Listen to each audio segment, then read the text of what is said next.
Estamos estudiando Génesis capítulo 49, ¿sí? Entonces podrías abrir tu Biblia en Génesis 49 para llevar todos juntos la lectura, la hilación, ¿no? Génesis capítulo 49 nos habla sobre este punto donde ya está Jacob a punto de fallecer y él sabía, ya tenía 147 años y de pronto, después de haber bendecido a los hijos de José, tanto a Manasés como a Efraín, dice, llama a sus otros hijos, ¿no? Y ya te imaginas este cuadro, ¿no? Y quizás en algún momento por familiares hemos visto, ¿no? Donde de pronto ya se sabe que papá o algún familiar va a partir y cuando llama a su familia como que es un momento con un encuentro de emociones, ¿no? ¿Por qué? Por varios motivos, ¿no? Definitivamente, por un lado, es una bendición poder despedirse de un familiar. Por otro lado, es un momento bien duro, ¿no? Saber que ya se va a ir ese familiar. O sea, pero otros no tienen la oportunidad de eso, ¿no? Entonces, por eso digo, es un tiempo quizás de sentimientos encontrados, ¿no? Y dentro de todo eso, definitivamente lo que va a decir en este caso Jacob, ya próximo a morir, es de suma importancia para sus hijos, ¿no? Entonces, por un momento te digo, ubícate en la historia, ¿no? Y de pronto lo que va a decir Jacob no es algo que lo dijo antes o no es algo que puede pasar desapercibido, sino lo que él va a decir tiene mucha importancia, mucho significado sobre sus hijos, ¿no? Y eso es lo que justamente nos quiere enseñar esta parte de la palabra de Dios, cómo es que Jacob, lógicamente, movido por Dios. ¿Por qué digo movido por Dios? Porque definitivamente todo lo que él va a decir, hay mucha verdad en lo que él dice y también va a haber mucho cumplimiento en lo que él dice. O sea, lo que él dice en cuanto a sus hijos los va a describir tal como ellos eran, pero también las profecías que él da sobre sus hijos, años después, en muchos de esos casos incluso están por cumplirse, ni siquiera se han cumplido. En la mayoría ya se han cumplido las profecías que da Jacob sobre sus hijos, pero muchos de ellos todavía están por cumplirse. Entonces, qué interesante es ver entonces este pasaje, ¿no? Entonces leemos todos juntos. Sé que hemos estudiado ya de 4 hijos, del verso 1 al 12, pero vamos a hacerlo a una manera de repaso. Rápidamente vamos a leerlo, ¿no? Verso 1 dice, verso 2 dice, llamó Jacob a sus hijos y dijo, acercaos y os declararé lo que ha de acontecerlos en los días venideros. Entonces, lo que está diciendo, acérquense, que lo que les tengo que decir es importante. Entonces, también definitivamente estaban pensando en la herencia, ¿no? Porque había una promesa de tierra prometida. Definitivamente también, de alguna manera, ¿qué me corresponde, ¿no? ¿Qué me va a tocar? Y el verso 2 dice, acercaos y oíd, hijos de Jacob, escuchad a vuestro padre Israel. Y aquí vemos a este hombre usando sus dos nombres. Uno de sus nombres que caracteriza su, por así decirlo, su lado humano, su lado carnal, no gobernado por Dios. Y él los identifica así a sus hijos. Lo dice, ustedes son hijos de Jacob. Tan débil como él era, tan voluble como él en algún momento fue, lleno de imperfecciones.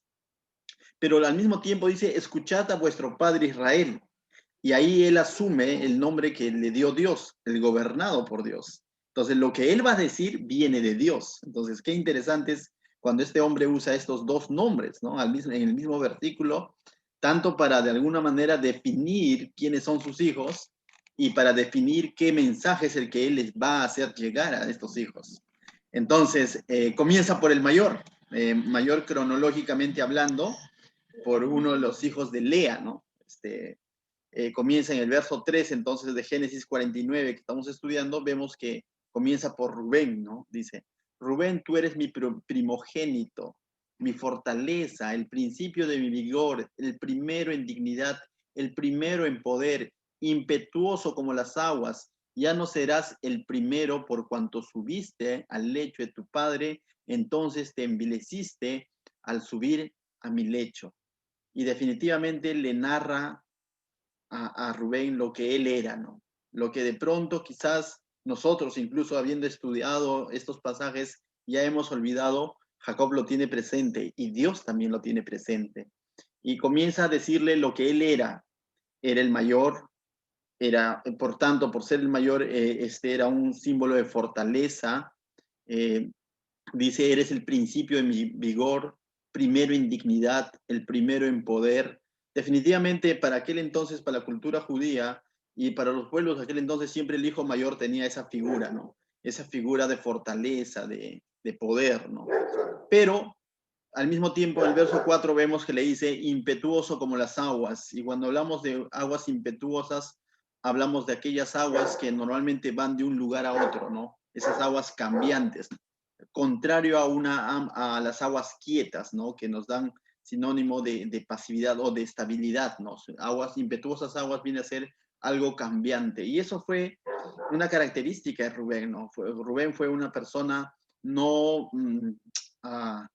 no estable, por así decirlo, ¿no? Tanto así que esa inestabilidad lo llevó incluso a irse a un extremo que normalmente no lo vemos, aún en el mundo, aún en el pueblo que no es de Dios, aún el mundano de pronto ve esto con temor, ¿no? Acostarte con la concubina de tu padre, aún el mundo lo ve muchas veces como malo, ¿no? Pero aquí vemos que a uno de los hijos de Jacob se fue a ese extremo de pecado, ¿no? Pero también tenía su lado bueno, si queremos decirle, ¿no? Cuando él de alguna manera aboga por su hermano José, ¿no? Cuando estaban a punto de matarlo, ¿no? Y él dice, ¿por qué lo van a matar, no? Tírenlo al pozo, nada más, pensando, dice él, volver y rescatar a su hermano con vida. Y lógicamente vemos a un Rubén que no fue radical, no tuvo convicciones claras, sino fue como que una exhortación a media que dio a sus hermanos, siendo él el mayor. Recordemos que la voz del mayor aquel entonces tenía mucha influencia sobre los demás. Él pudo haberse puesto fuerte y decir, no hagamos esto, ¿no? Pero él dijo, ¿por qué lo tienen que matar? ¿No? Déjenlo ahí, déjenlo en el pozo. No fue cortante ni directo con sus hermanos, ¿no?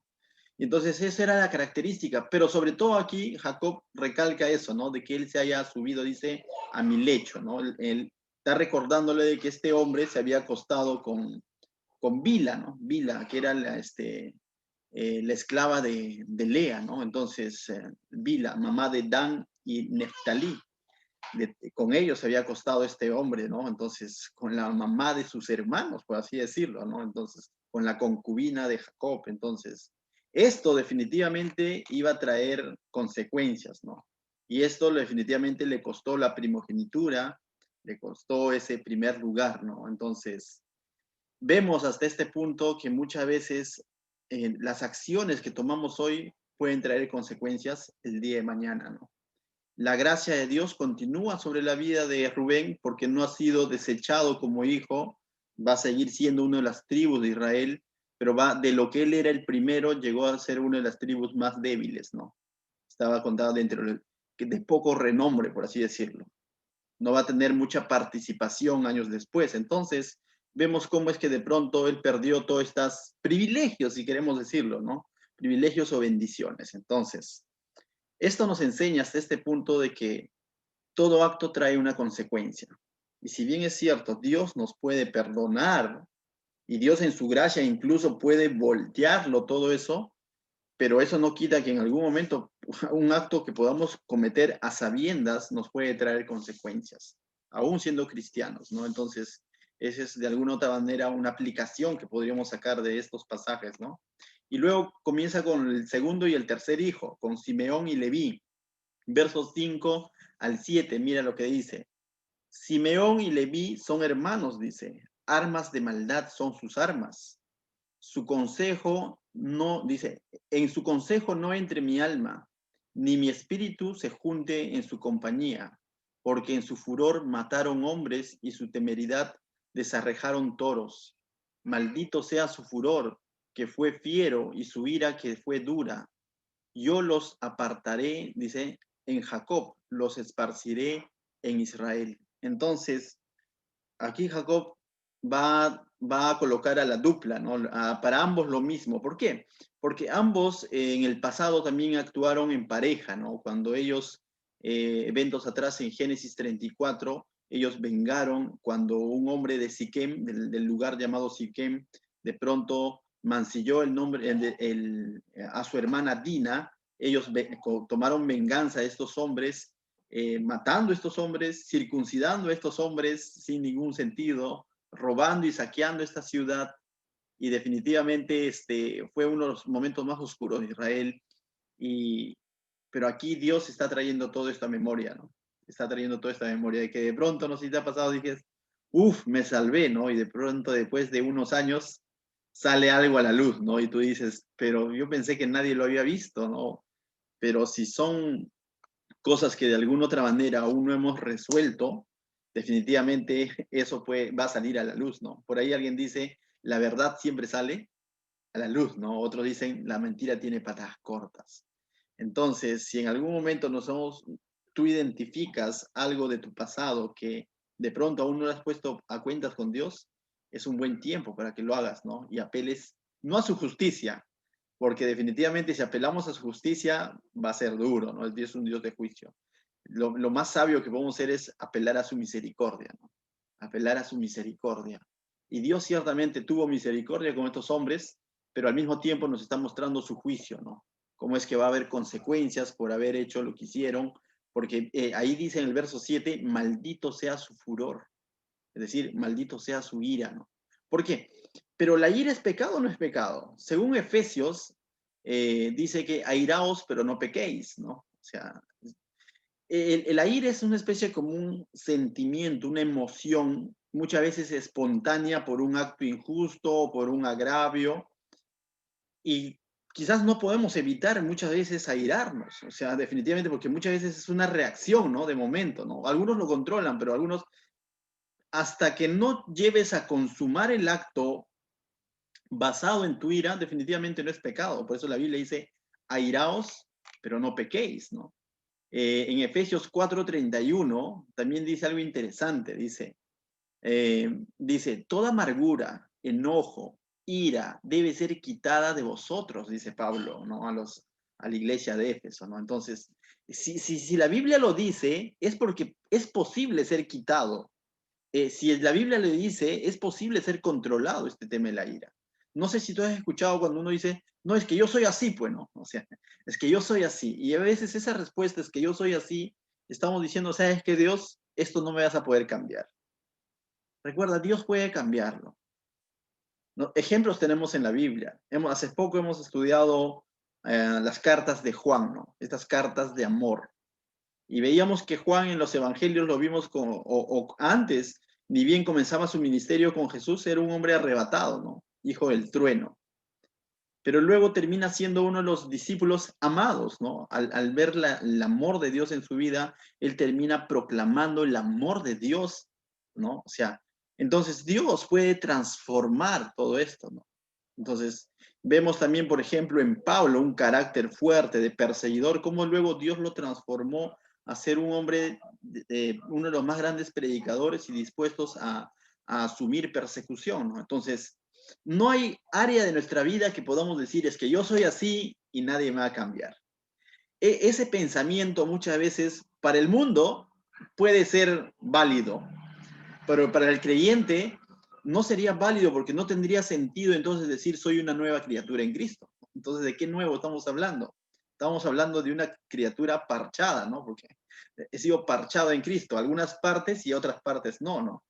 Entonces, si por ahí estás luchando con el tema de la ira, reacciones que de pronto te llevan a amarguras, enojo, que te llevan a pecar, déjaselos en el Señor, Él lo puede cortar.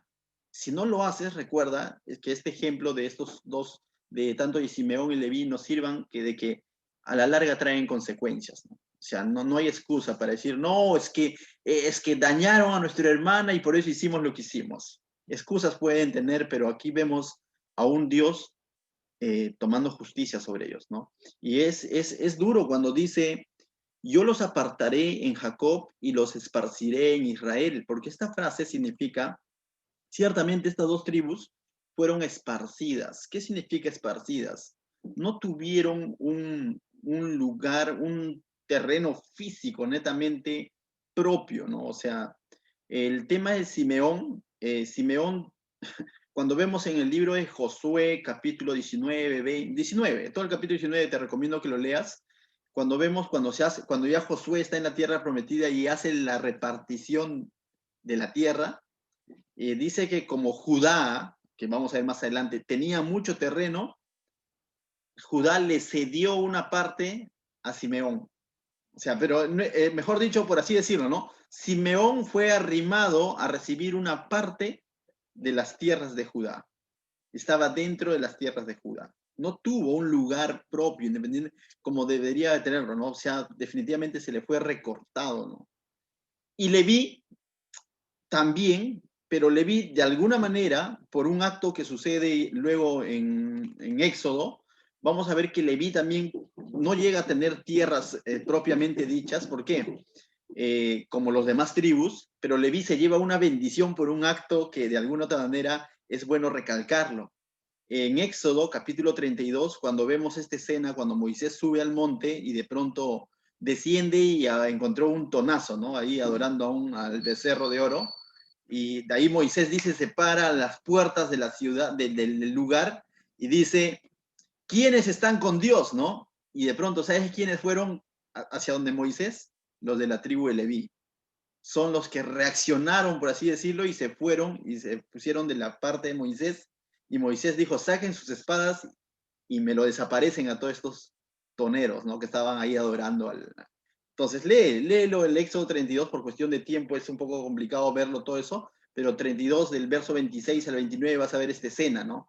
Entonces, ahí le dice, por ese acto que han tenido de obediencia, de reacción, de arrepentimiento, por ese acto les dice, ustedes tomarán un lugar especial en el reino, ¿no? En la casa de Dios. Y ciertamente ellos terminan siendo los administradores del tabernáculo, o de alguna otra manera Dios los termina usando como sacerdotes, o la tribu de donde vienen los sacerdotes, los sumos sacerdotes, y por ese motivo ellos no reciben partes, ¿no? O sea, terrenos cuando entran a la tierra prometida, sino más bien cuando vienen de las otras tribus tienen que diezmar para que ellos puedan de alguna otra manera ver por sus necesidades, por sus familias, ¿no? De ahí también viene un tema del diezmo y todo eso, porque ellos realmente se consagraban del todo en administrar las cosas del Señor, ¿no? El tabernáculo, los sacrificios y todo lo demás, y tenían una regla una serie de leyes, ¿no? Para ese cumplimiento. Entonces, vemos a estos dos hermanos siendo esparcidos, porque ellos van a estar por todo lugar de Israel, pero no con un terreno propio. Pero el primer grupo de Simeón lo vemos de alguna otra manera ciertamente asumiendo una maldición, pero al grupo de Leví vemos también gracia de parte de Dios, y vemos que de alguna manera no tuvieron terrenos físicos como las otras tribus, pero se llevaron una bendición, ¿no? Por así decirlo. Muy bien, entonces, ahora sí, luego continúa Jacob con el cuarto hijo, ¿no? Con Judá. Verso 8 al 12, vamos a leerlo. Dice, Judá, te alabarán tus hermanos, tu mano estará sobre el cuello de tus enemigos, los hijos de tu padre se inclinarán a ti. Cachorro de león, Judá, de la presa subiste, hijo mío. Dice, se encorvó, se echó como león, dice, como león viejo. ¿Quién lo despertará? No será quitado el cetro de Judá, dice, ni el bastón de la mano de entre sus pies, hasta que llegue Siloh. Este detalle de Siloh con H, luego lo vamos a ver, es un buen detalle. Dice, a él se congregarán los pueblos. Eso de ahí, resáltalo, dice. Todo esto va a suceder, dice, hasta que llegue Siloh, a él se congregarán los pueblos. Atado a la vid su pollino, dice, y a la cepa del hijo de su asna. Dice, lavó en el vino su vestido, y en la sangre de uvas su manto. Sus ojos son más rojos que el vino, y sus dientes más blancos que la leche. Y aquí hay todo, recordemos que también en parte de la profecía muchas veces se hace con alegoría, ¿correcto? Cuando dice que es león, no necesariamente, cachorro de león, no es que sea un león físicamente, ¿no? Sino muchas veces vamos a ver bastante de esto aquí, los compara o los va a hacer figura de animales por el ímpetu, por el carácter que caracterizó a esa tribu, ¿correcto? La tribu de Judá era una tribu de valientes, ¿no? O sea, definitivamente de ahí vienen los David y sus valientes, ¿no? O sea, por eso lo va a catalogar como el león, ¿no? Porque para ellos era un león fiero, ¿no? Entonces, es interesante ver, porque más adelante vamos a ver que a otras tribus le dice como asna, como asno, a otro le va a decir como serpiente, a otro le va a decir como, como siervo, ¿no? O sea, entonces esto más o menos nos da a entender cuál fue el carácter, la personalidad de estas tribus, ¿no? En su caminar durante los miles de años que ellos estuvieron reinando, ¿no? Entonces, ahí vamos a ver ciertas frases aquí interesantes. Una de ellas es, Judá, te alabarán tus hermanos. De por sí, la palabra Judá, si recordamos un poco Génesis, cuando nace Judá, la palabra Judá significa alabanza, ¿sí? Entonces, la palabra Judá significa alabanza. Y aquí dice Judá, te alabarán tus hermanos, ¿no? Pero de pronto uno puede decir, ¿cómo le van a alabar a Judá si Judá fue uno de los que vendió a José? Y podríamos decir que Judá tuvo pecados tal igual como Rubén, no tanto como Rubén, pero Judá también no fue de pronto, no fue, como dicen por ahí, no fue sano, ¿no? O sea, Judá definitivamente, uno de que Judá es el que vendió prácticamente a José. Judá es el que trató injustamente a su nuera, ¿no? O sea, Tamar, ¿no? O sea, no proveyó por ella, no vio por ella, no veló por ella, ¿no?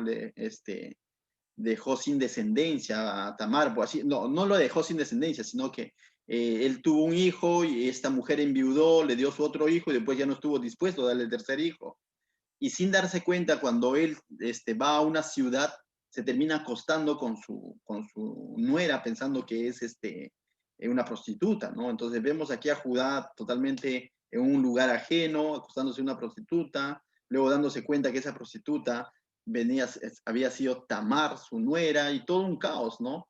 Y de alguna otra manera también, entonces, como que no esperamos, después de haber visto, dicen algunos comentaristas y también algunos estudiosos judíos, estaba leyendo un poco, tradiciones judías, dice que al Judá, al haber escuchado lo que Jacob dijo sobre Rubén, ya estaba cruzando los dedos, ¿no? O sea, y después de haber escuchado lo que de Jacob dijo sobre Simeón y Leví, imagínate Judá diciendo, ¿y ahora qué me viene, no? Porque de pronto ya fui, ¿no?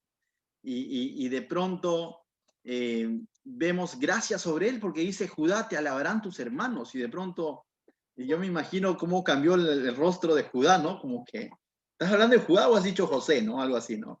Y de pronto, tal vez estás hablando de José, ¿no? Repítelo, algo así, ¿no? Y cuando dice, te alabarán tus hermanos, y cuando habla de cachorro, el león y todo, definitivamente lo estaba describiendo a él, ¿no? Entonces, ¿qué nos lleva a pensar, ¿no? A nosotros de que, ¿por qué de pronto Dios, aplica gracia y misericordia con él? Varias cosas, dos cosas sobre todo. Vemos de que Dios es soberano en sus planes. Dios lo había establecido así y así iba a ser. Más allá de la imperfección que cometió Judá. ¿Por qué te digo esto? Dios fue fiel con Abraham a pesar de su imperfección. Amén. Dios fue fiel con Isaac a pesar de su imperfección. Dios fue fiel con Jacob, ¿no? Jacob fue una joyita, definitivamente. A pesar de sus constantes cambios, fue fiel con Jacob. Y Dios había determinado, ¿sabes qué? Te adelanto, traer al Mesías a través de la tribu de Judá. Y no solamente al Mesías, traer a toda su dinastía de reyes a través de la tribu de Judá. Y Dios no lo iba a cambiar, definitivamente. Y es por eso que vemos a un Dios soberano actuando con gracia, ¿no? Pero por otro lado, como humanos, a veces queremos encontrarle al menos un porqué, ¿no? ¿Por qué de pronto aplicó Dios esto? Con ese ánimo, pero al mismo tiempo entendiendo que él al final, así Judá no hubiera hecho lo que hizo, igual Dios iba a continuar con sus planes, pero también debemos recordar que Judá tuvo un cambio radical. Judá que estuvo dispuesto a vender a su hermano, o vendió a su hermano José, ¿no? Y lo dio por muerto ante su padre y le dijo, quizás una bestia del campo se lo ha devorado. Vemos a este Judá años más adelante ya cuando es confrontado por Dios a través de José, a través de la bondad, de la bendición de José, cuando se encuentran con José y cuando José hace todos sus planes y de pronto dice, Benjamín se va a quedar aquí, ustedes regresense a su casa y Benjamín se quedará como esclavo, vemos a Judá sacando, como dice, el pecho y diciendo, yo he dado mi vida por él. Vemos a Judá inmolándose diciendo, no permitas que mi padre descienda con dolor al Seol, muera con dolor, no lo va a soportar. Yo he dado mi vida. Entonces vemos un arrepentimiento en Judá, ¿no? Entonces, esa es una explicación que muchos dan, pero si aún así no hubiera sido, Dios es soberano, porque Dios había establecido traer al Mesías a través de Judá, ¿no?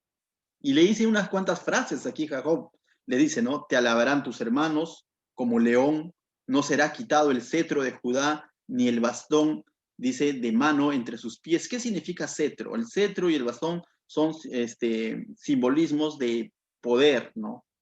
Mira, y estamos hablando 600 años, aproximadamente 600 años del primer rey de Israel de parte de Dios, mejor dicho, de David. Estamos todavía hablando cuando el pueblo estaba en Egipto. Iban a pasar 400 años y luego 200 años más para que vengan los tiempos de Samuel y Dios levante al rey David.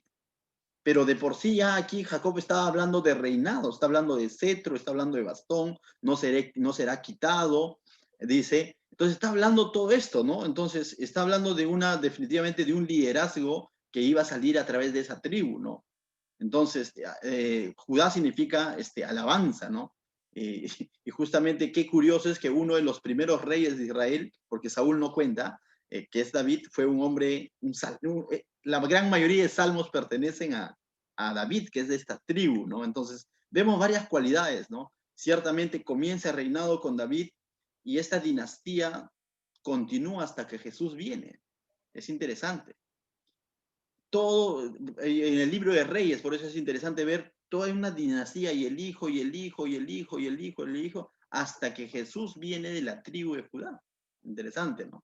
Y definitivamente ya si nos vamos al Apocalipsis, el Apocalipsis habla de que Jesucristo es el Rey de Reyes y Él va a venir a reinar por la eternidad, ¿no? Y a establecer su trono aquí en la tierra durante 1000 años, ¿no? Y qué interesante, y todos los reinos de la tierra lo adorarán. Entonces, definitivamente tiene un reinado eterno. Y aquí Jacob está hablando, apuntando al Apocalipsis incluso, ¿no? Dice, no será quitado el cetro de Judá, ni el bastón de la mano entre sus pies. Es decir, ese reinado que Dios le iba a dar no iba a ser quitado, ¿no? Entonces, algunos dicen, ¿y qué pasó cuando de pronto los reinos se fueron esparcidos, vino el imperio de Babilonia y producto de sus pecados se los llevaron cautivos por 70 años? No hubo rey.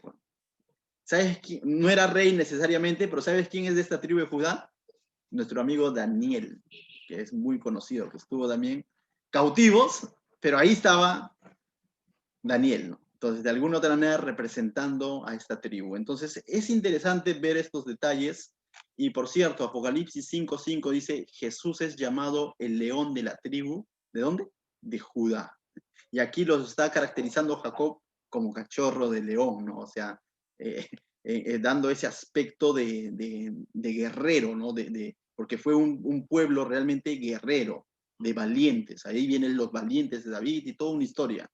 Y Jesús, cuando se le atribuye esta característica como que el león de la tribu de Judá, justamente hablando del carácter guerrero de Jesús, cuando va a venir y va a destrozar, y va a humillar, y va a vencer por siempre al enemigo, ¿no? Cuando venga a instaurar su reino. Algo que todavía no ha ocurrido, que está por llegar, pero antes de eso viene por su iglesia.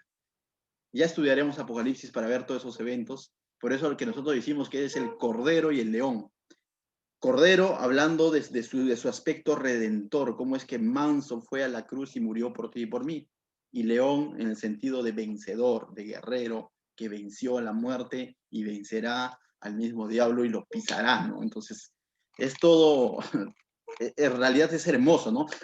Dije, no quisiera dejar pasar una frase que encontramos aquí, dice, hasta que llegue, dice, los pueblos te alabarán, mire, dice, a él se congregarán los pueblos, no sé si estamos, el verso 10 al final, a él se congregarán, no, antes de eso, dice, hasta que llegue Siloh, a él se congregarán los pueblos. Y la palabra dice, unos dicen, ¿y quién es Siloh? ¿No? Dice, porque todo esto va a ser el reinado, el cetro, todo no va a ser quitado de la tribu de Judá hasta que llegue Siloh, ¿no? ¿Y quién es Siloh? Siloh viene a ser otro nombre de el Mesías, ¿no? Hasta que llegue el Mesías. Y aquí vemos yo me imagino a los hijos de Job diciendo a su papá, ¿qué está hablando, no? De pronto ya está delirando, creo, ciertamente ya está próximo a morir, ¿no? Probablemente ellos no lo entendieron a cabalidad todo esto, ¿no? O sea, pero ahora nosotros que ya de pronto hemos visto el cumplimiento de todas estas profecías, hemos visto el reinado de David, y después de David, 1600 y tantos años después, viene Jesús el Mesías, y realmente en él son benditas todas las naciones, en él, a él son los que van a alabar ahora en el Apocalipsis, toda rodilla se doblará. Definitivamente todo esto tiene un sentido y un cumplimiento, ¿no? Y hay parte que falta cumplirse todavía, ¿no? Cuando Jesús venga realmente a reinar, ¿no? Literalmente aquí en la tierra. Entonces, mis hermanos, eso es la profecía sobre Judá, pero una profecía definitivamente que nos habla de la misericordia de Dios sobre este hombre también, ¿no? Y sobre su pueblo, porque definitivamente no fueron perfectos, definitivamente no fueron perfectos. David no fue perfecto. Esta misma promesa que le está dando ahorita Jacob a Judá, en algún momento se la va a dar Dios a David cuando David quiere construir templo para Dios, ¿no? O sea, cuando David quiere construir templo para Jehová, Dios le va a recordar una profecía similar a esta, donde diciendo que su reinado va a ser eterno. Eso es lo que le va a decir. Refiriéndose no a un reinado de que sus descendientes sí, pero refiriéndose sobre todo apuntando a que de él, de su estirpe, de su descendencia, va a venir el verdadero rey de reyes que va a reinar por la eternidad, ¿no? Entonces es interesante cuando años después Dios se lo recuerda a David, ¿no? Seguimos. Luego dice, habla del otro hijo, ¿sí? Estamos entonces en el quinto hijo, ¿no? Verso 13 dice, Zabulón, ¿no? Zabulón, dice, en puertos de mar habitará, será para puertos de naves y su límite hasta Sidón, ¿no?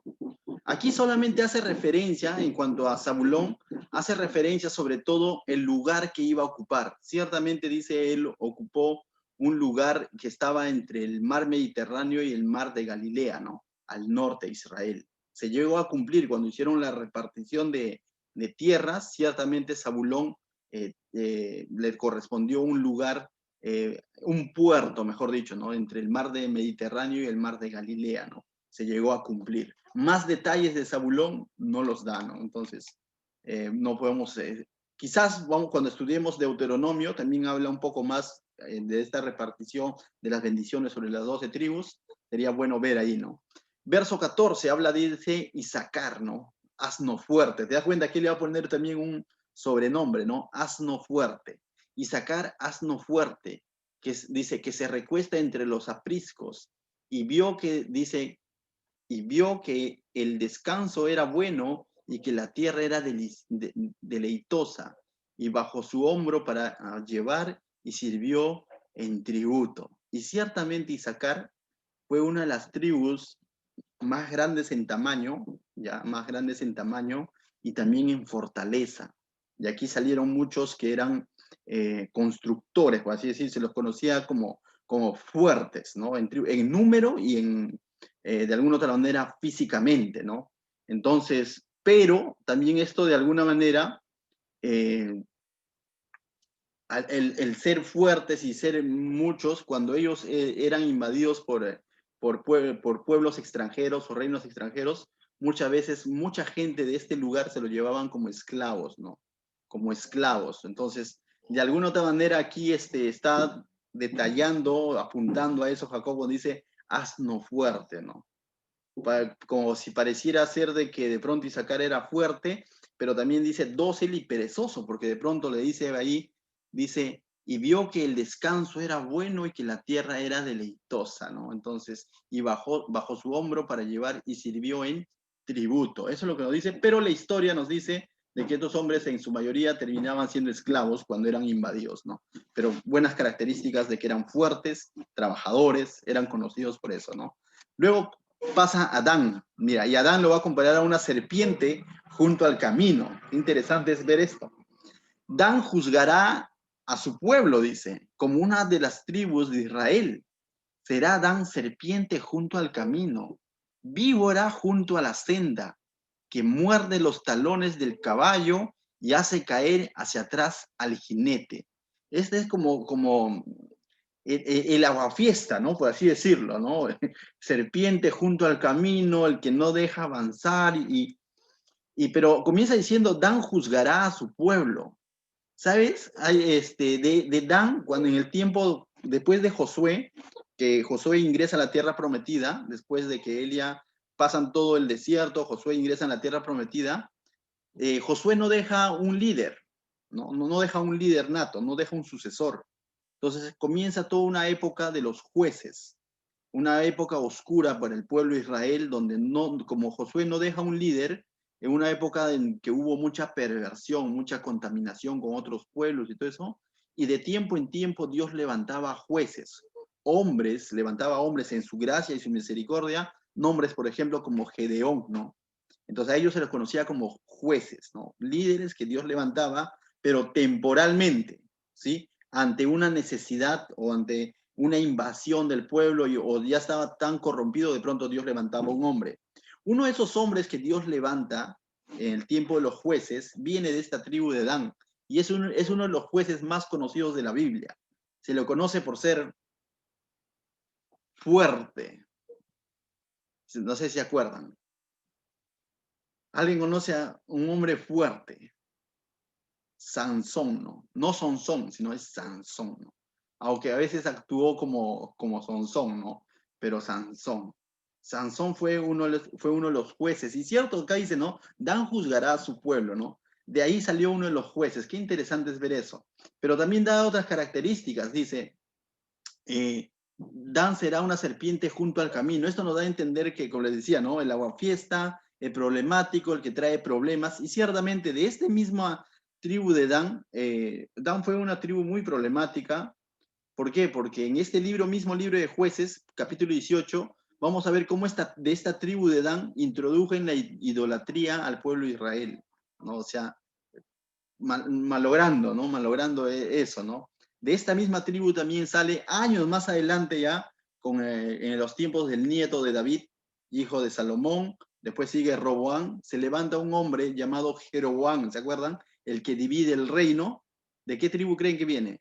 De la tribu de Dan, ¿no? Pues serpiente junto al camino, el que está constantemente malogrando todo, ¿no?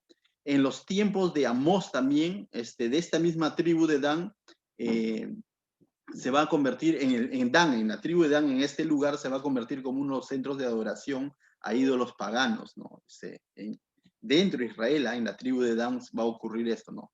Eso ocurre en Dan y también en la tribu de Efraín, hijo de José, ¿no? Pero aquí vemos en Amós 8:14, puedes anotarlo, vas a encontrar que de esta tribu de Dan también nuevamente van a estar trayendo adoración pagana, ¿no? Entonces, ciertamente no se equivoca la Biblia cuando dice aquí que es serpiente junto al camino, ¿no? El que no deja el avance, ¿no? Sino está constantemente metiendo en problemas al pueblo. Y eso hizo Dan, ¿no? Entonces, con Sansón, por así decirlo, ¿quién más habíamos dicho? Con Jeroboam, y en tiempos de Amós también vamos a ver eso. Y hay algo interesante que todavía no se ha cumplido, pero cuando, te los adelanto, por eso es necesario que estudiemos Apocalipsis. En Apocalipsis va a haber un tiempo, no sé si han escuchado los 144,000 sellados, ¿no?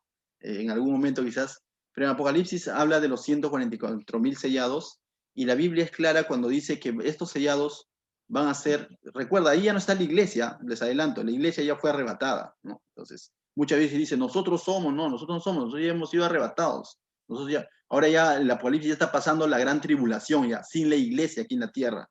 Entonces, dentro de ellos, Dios va a sellar a 144,000 y dice bien claro el libro de Apocalipsis, capítulo 7, lo buscas, todo el capítulo 7 lo lees, dice bien claro que serán 12,000 de cada tribu. 12,000 por 12, ¿cuánto es? 144,000. Ahora, cuando dice que es 12,000 de cada tribu y hacen una lista de las tribus, ¿sabes qué tribu no figura ahí? La tribu de Dan. Es interesante, no figura la tribu de Dan. ¿Por qué?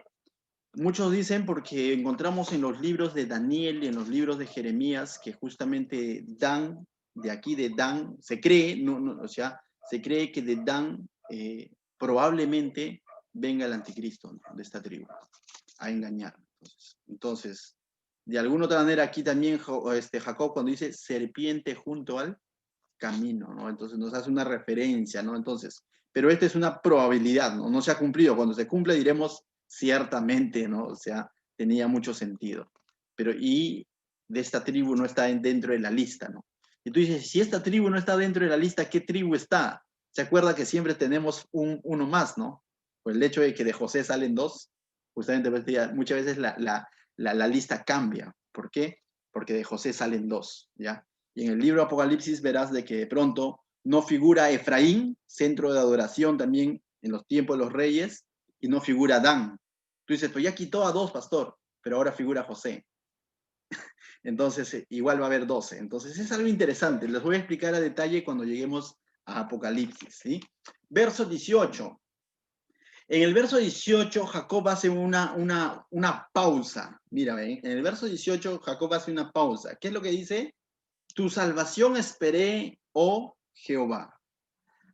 Después de haber estado dando profecías duras para muchos de ellos, Jacob, de parte de Dios, definitivamente, y está en los últimos días de su vida, o quizás minutos, no sé, o sea, no nos da el tiempo exacto, pero después de eso, dentro de ello, Jacob introduce esta frase para que todos sus hijos lo escuchen. A la mitad de su profecía, Jacob clama y dice, la salvación de Jehová. Dice, tu salvación esperé. Es decir, Jacob está recalcando que su esperanza de su salvación está puesta en Dios, ¿no? Él sabía que estaba muy cerca su muerte, pero al mismo tiempo dice, soy salvo en Jehová, tu salvación he esperado. Es algo que nosotros debemos siempre recalcar, ¿no? Debemos recalcar siempre la salvación en Cristo, ¿no? La salvación en Dios. Siempre debemos recalcar ante los eventos, palabras importantes que a veces nos toca dar a alguien, siempre introduce de alguna manera la salvación, el plan redentor de Dios, ¿no? Afirmando o reconociendo que ya ocurrió en tu vida, pero te lo estás transmitiendo a otros más. Hazlo, no dejes de hacerlo, ¿no? Y aquí veo a Jacob, porque uno dice, pero esta frase no cuadra. Pero bueno, era un hombre que estaba a punto de morir y él se dio un tiempo, una pausa para decir, tu salvación esperé, oh Jehová, ¿no? Verso 19, comenzamos con otro hijo, dice Gad, ¿no? Gad, ahora vamos a ver el Gad, la tribu de Gad.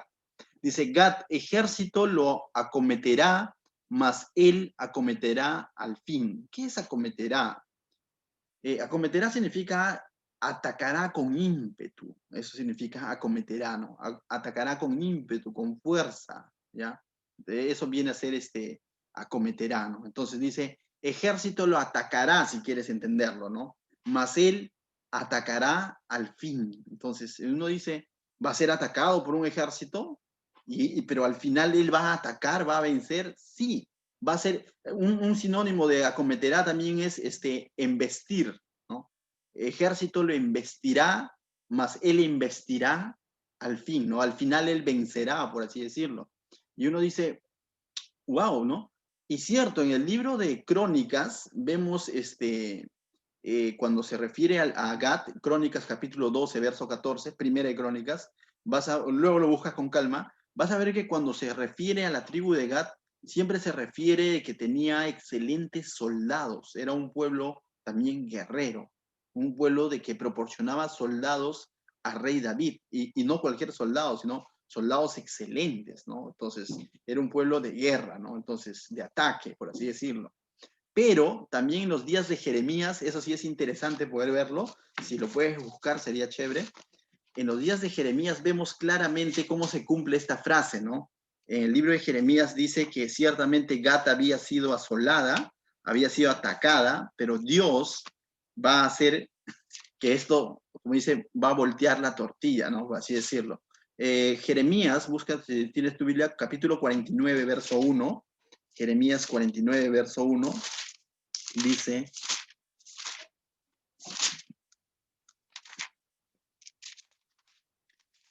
vamos a leer juntos. Dice, aquí Jeremías dando palabras de parte de Dios, mira lo que dice, acerca de los hijos de Amón, así ha dicho Jehová, no tiene hijos Israel, no tiene heredero, porque Milcom ha desposeído ¿a quién? A Gat, es decir, ha atacado a Gat, ¿no? Y su pueblo se ha establecido en sus ciudades. Gat había sido asolada, había sido investida, había sido acometido, por así decirlo, ¿no? Y aquí Jacob está diciendo, el ejército acometerá, mas él acometerá al final, ¿no? Mira, en Jeremías se cumplió, llegó a cumplir esto, ciertamente había sido invadido. Pero mira lo que dice el verso 2. Por tanto, vienen días, ha dicho Jehová, en el que haré oír el clamor de guerra en Rabá, en los hijos de Amón, y será convertida en montón de ruinas, y sus ciudades serán puestas a fuego, e Israel tomará por heredad lo que los tomaron a ellos, ha dicho Jehová. Es decir, Jeremías está declarando que todo eso iba a ser remontado, iba a ser recuperado, ¿no? Ciertamente, pero ya había sido atacado Gat, ¿no? Entonces aquí Jeremías hace una exhortación y dice, ¿acaso no tiene hijos Jehová? ¿Acaso no tiene guerreros Jehová? Ciertamente todo esto va a ser remontado, ¿no? Y este pueblo que los habían invadido, el pueblo de Amón, va a ser, dice nuevamente, desterrado, ¿no? Entonces, qué interesante cómo es que Jacob, estamos hablando cientos de años antes, está de alguna otra manera hablando de lo que iba a suceder con esta tribu, ¿no? Entonces es muy interesante. Continuamos con otro de los hijos, Aser, ¿no? Dice, verso 20, Génesis, seguimos, dice, verso 20, dice, el pan de Aser, dice, substancioso, dice, será substancioso. Y él dice, Aser, ¿no? Digo, el pan de Aser será substancioso, dice, y él dará deleite al rey. Y ciertamente Aser fue situada, cuando vemos la repartición años más adelante en Deuteronomio prácticamente, verso 33, verso 20, no, capítulo 33, verso 24, puedes buscar, donde también Moisés da una profecía o una bendición similar a esta, ¿no? En cuanto a esta tribu, dice, Aser es el más bello, dice, no, es el más bendito de los hijos.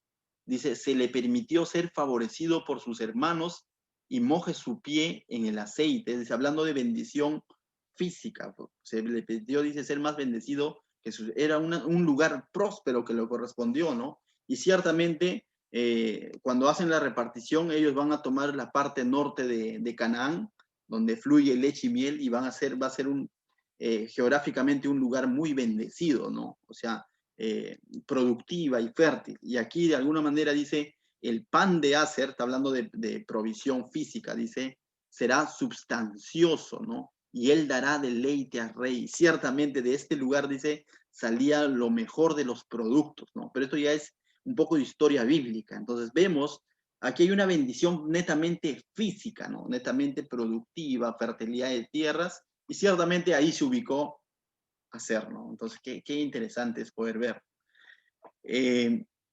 Luego el verso 21 continuamos con el otro hijo, Neftalí, ¿no? ¿Cuántos conocen a Neftalí? Yo tengo un amigo que se llama Neftalí, ¿no? Pero si él supiera lo que significa su nombre, mira lo que significa, dice, Neftalí, sierva suelta, dice, ¿no? Sierva suelta que pronunciará dichos hermosos. Y ciertamente, como te digo, cuando la Biblia compara a una tribu, a un animal, es porque está hablando de su característica, ¿no? De esta tribu, dice, eran personas muy ligeras, muy hábiles, no fuertes, sino hábiles, ¿no? Hábiles, dice, de esta parte de Neftalí, ¿no? Y interesantemente, mira lo que dice esta frase, que pronunciará dichos hermosos, ¿no? Que en este lugar habrá palabras hermosas. ¿Sabes? Jesús, cuando en Mateo capítulo 4 más o menos, Jesús, años después definitivamente de esta profecía, años después, termina haciendo muchas enseñanzas en esta zona del mar de Galilea que estaba en la región de Neftalí. Bueno, Neftalí y Zabulón en realidad. Pero en esos dos lugares Jesús viene a hacer la gran mayoría de sus enseñanzas, ¿no? Entonces, junto al mar de Galilea, Jesús lo vemos predicando innumerables veces. Y tiene algo que ver, ¿no? Dice pronunciará dichos hermosos. Es un lugar donde se dio una de las enseñanzas muy hermosas de parte de Jesús, ¿no? Y bendición. de alguna manera tiene que ver con ello. Yo me inclino a pensar que sí, ¿no? Porque no puede haber algo, dichos más hermosos que las enseñanzas del Señor Jesucristo, ¿no? Entonces, qué interesante es ver, pero se dio en esa región de Neftalí, cerca al mar de Galilea, ¿no? Es interesante. Luego continuamos con el verso 22 al 26, y ahora sí, ¿sabe quién viene? El preferido, ¿no? Ahora va a hablar las bendiciones sobre José, ¿no? Y mira, de comienzo el verso 22 dice José, rama fructífera es José, ¿no? Rama fructífera junto a la fuente, cuyo vástago se extiende sobre el muro. Y cuando dice rama fructífera, a mí me recuerda al Salmos 1, anótalo y búscalo, ¿no? Salmos 1 es uno de los salmos más conocidos y más hermosos de la Biblia, Salmos 1, ¿no? Y aquí lo está, de alguna otra manera, está haciendo unas características de José similar a la que habla Salmos 1. Lo voy a leer, dice, Salmos 1 dice, bienaventurado el varón que no anduvo en consejo de malos. ¿Te suena, José? Me suena, José, ¿no? Bienaventurado el varón que no anduvo en consejo de malos, ni tuvo en camino de pecadores, ni en silla de escarnecedores se ha sentado, sino que la ley de Jehová está su delicia, y en su ley medita de día y de noche. Y será como árbol plantado junto a corrientes de aguas, que da fruto en su tiempo y su hoja no cae, y todo lo que él hace prosperará. Mira, este Salmos dice, será como árbol plantado, ¿no? Como árbol plantado junto a corrientes de aguas. Y si tú lees aquí, ¿qué es lo que está diciendo de José? Rama fructífera junto a fuente de agua, cuyo vástago se extiende sobre el muro. Entonces, esto nos recuerda mucho al Salmos 1, ¿no? Y ciertamente lo que describe el Salmos 1 se está describiendo de alguna otra manera a un hombre similar a José, ¿no? Entonces, de alguna manera lo que está haciendo aquí Jacob con las palabras que dándose a José, primero está describiendo cuál ha sido la vida de José, ¿no? Te lo digo por qué, porque mira lo que dice el verso 23. Dice, le causaron amargura, le asaetearon, le aborrecieron los arqueros. Está refiriéndose a ese agravio que hicieron sus hermanos con este hombre, ¿no? Porque dice, le causaron amargura, le asaetearon y le aborrecieron sus arqueros, ¿no? O sea, el daño que le hicieron, dice, ¿no? Entonces, dice 24, mas su arco se mantuvo poderoso y los brazos de sus manos se fortalecieron. Definitivamente tiene mucha razón cuando Jacob está describiendo esto a José, porque así fue, ¿no? O sea, fue traicionado, fue vendido, fue acusado injustamente, fue calumniado por una mujer, fue llevado a la cárcel, todo lo que podemos decir sobre José, y ciertamente él se fortaleció más, ¿no? Ciertamente demostró ser una rama junto a fuentes de agua, ¿no? Ciertamente demostró ser un árbol plantado junto a corrientes de agua viva, ¿no? Y siempre prosperó, o sea, ¿no? Y tal como dice el Salmo, ciertamente se cumplió eso en José, ¿no? Y mira, dice, por las manos del fuerte de Jacob, dice, ¿no? Y los brazos de sus manos se fortalecieron por las manos del fuerte de Jacob. Cuando dice el fuerte de Jacob, no se está refiriendo a Jacob. ¿Quién es el fuerte de Jacob? Otra traducción dice el poderoso de Jacob. ¿Quién es el poderoso de Jacob? Dios, ¿no? Y aquí Jacob está diciendo que él fue fortalecido, José ha sido fortalecido por mi Dios, ¿no? Por ese Dios que también había fortalecido en algún momento a Jacob, ¿no? Dice, por el nombre del pastor y la roca de Israel. Ahí te das cuenta que está refiriéndose a quién, a Dios, ¿no? Él dice es el que lo había sostenido a José. Entonces aquí lo que está haciendo Jacob, está haciendo un inventario de la vida de José, ¿no? Un hombre, una rama bien plantada, poderoso, que ha sido fortalecido en medio de los ataques, ¿no? Por el fuerte de Jacob, es decir, por Dios. Dice, en el nombre del pastor y la roca de Israel. Y aquí va a poner, Jacob pone dos características de Dios. Pastor, Jehová es mi pastor, Jehová es mi roca, ¿no? La roca de Israel. Entonces, y continúa, mira, haciendo esa descripción de Dios. Verso 25 dice, por él, Dios de tu Padre, ¿no? El cual te ayudará. Por el Dios omnipotente. Omnipotente significa todopoderoso, ¿no? El cual te bendecirá con bendiciones de los cielos de arriba, con bendiciones del abismo que está abajo, con bendiciones de los pechos y del vientre, Definitivamente Jacob está haciendo toda una narración, toda una exaltación poética, se quiere decir, de Dios, ¿no? Pero está de alguna otra manera describiendo a un Dios fuerte, está describiendo a un Dios como pastor, a Dios como roca, Dios como padre, Dios omnipotente. Y esto nos habla que Jacob ya ha entendido quién es Dios, distinto a lo que él pensaba años atrás de Dios, ¿no? Él pensaba que Dios era el Dios de Abraham y de Isaac, pero no de él. Pero ahora le está diciendo, ese es mi Dios y ese Dios te ha sostenido, le está diciendo José. Mira lo que dice el verso 26. Verso 26 es muy interesante, dice, las bendiciones de tu padre, dice, ¿no? De él, ¿no? De él. Las bendiciones de tu padre fueron mayores que las bendiciones de mis progenitores. O sea, ¿qué significa esto? Jacob está diciendo que las bendiciones de Jacob, que las bendiciones que Dios tuvo sobre la vida de Jacob fueron, dice, mayores a las bendiciones de Abraham e Isaac. Yo digo, pero Señor, ¿cómo puede ser posible esto? Si la bendición fue la misma, la promesa fue la misma. Esto puede ser posible solo cuando te sientes menos merecedor. Jacob está considerando que de alguna manera, Abraham, de alguna manera, no, ninguno de ellos merecía, pero de alguna otra manera, Abraham tuvo un mejor testimonio que él. Isaac también, pero que él definitivamente no merecía ni siquiera la gracia, ¿no? Y entonces está diciendo, las bendiciones sobre tu padre fueron mayores a los de mis progenitores, ¿no? Y ciertamente en ese sentido, porque la bendición era la misma, pero él se pone muy por debajo, diciendo, reconociendo su pecado y cuántas veces él falló, pero aún así Dios lo ha bendecido, ¿no? Y ahora Jacob está reconociendo todo eso y todo eso lo transmite a José, dice, hasta el término de los collados eternos, dice, serán sobre la cabeza de José y sobre la frente del que fue apartado de entre sus hermanos. Y Jacob va a dar bendición sobre José, y ya le había dicho en privado que José era más bendecido que cualquiera de sus hermanos. ¿Por qué? Porque le dio doble bendición, uno para cada hijo, ¿no? Entonces, terminamos con la última bendición, mis hermanos, con la bendición sobre Benjamín, ¿no? Mira cómo lo describe a Benjamín. Yo me esperaba, la verdad, siendo sinceros, aquí sinceranos, yo me esperaba Benjamín, pues el engreído, ¿no? Yo me esperaba algo así como de Judá, ¿no? Como de José. Pero mira lo que dice, Benjamín, un lobo hambriento, ¿no? Aquí dice, es lobo arrebatador, ¿no? A la mañana comerá la presa y a la tarde repartirá los despojos. Y habla de Benjamín describiendo ese carácter o esa personalidad que iba a tener esta tribu de arrebatado, ¿no? Y ciertamente de aquí vamos a ver que salen hombres muy arrebatados. Busca en Jueces capítulo 3, va a hablar de un hombre llamado Ehud, ¿no? O Ehud, ¿no? O sea, que era un hombre así de guerra, arrebatado. También sabes de esta tribu de Benjamín, ¿sabes quién sale?